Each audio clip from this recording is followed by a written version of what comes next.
Imagine a world where your morning commute isn't just dealing with traffic, but dodging a family of triceratops. What if that cataclysmic asteroid, the one that reset life on Earth 66 million years ago, had simply missed? It's a fascinating question that goes far beyond a simple fantasy. This is a deep dive into an alternate Earth, a planet where the age of dinosaurs never ended.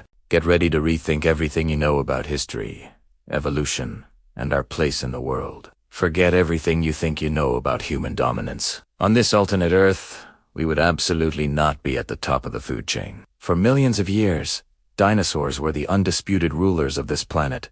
Without that mass extinction event, there would have been no power vacuum for mammals to fill. Our tiny, shrew-like ancestors would have stayed tiny and shrew-like, forever living in the shadows of giants. So, let's picture this world. Towering sauropods, creatures as tall as modern skyscrapers, would still be grazing on immense forests. Flocks of pterosaurs, some with the wingspan of a small airplane, would darken the skies. The very air we breathe would be different, with countless, massive herbivores munching on vegetation and releasing methane, and a completely altered global flora. The planet's atmosphere and climate would have followed a radically different path. The familiar continents might be recognizable, but the landscapes themselves, unimaginably transformed by the constant activity of these colossal engineers. Under these conditions, how would humanity, or anything like it, even get a foothold? The evolutionary pressures would be immense. Forget coming down from the trees. Our primate ancestors would likely have stayed arboreal, living their entire lives in the canopies. Bipedalism, the very thing that freed our hands to make tools, would be a death sentence on the open plains, home to packs of lightning-fast raptors, and the bone-crushing jaws of tyrannosaurs. Survival would be a constant, desperate struggle. Intelligence wouldn't just be an advantage, it would be the only chance. We might see an accelerated development of problem-solving and social cooperation, not for exploration, but for pure defense. Every day would be a life-or-death game of hide-and-seek, with the most efficient predators nature has ever produced. The constant threat would forge a psyche fundamentally different from our own one, built on fear, caution, and an intimate understanding of the giants we lived amongst. But let's assume, against all odds, that a form of intelligent hominid does emerge and begins to form societies. What would civilization even look like? You can forget about sprawling cities on open plains. That's just a buffet for a tier. Early human settlements would be built out of necessity, not convenience. We might see cities carved into cliff faces, sprawling networks of underground burrows, or perhaps even intricate communities built high in the canopy of gigantic, prehistoric trees, connected by rope bridges. The concept of a home would be synonymous with fortress.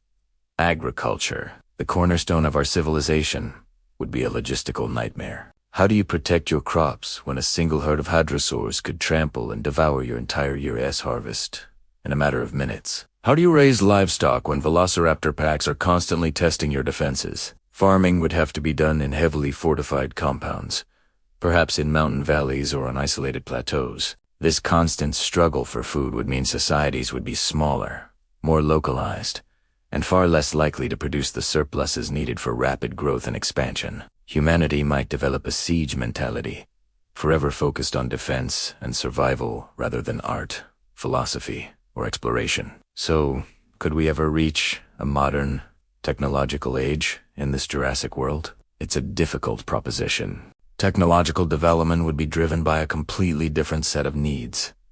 Forget the space race. We'd be in an arms race against nature itself. Our greatest engineering minds would be focused on creating better walls, more effective sonic deterrents, and weapons capable of taking down a 40-ton animal.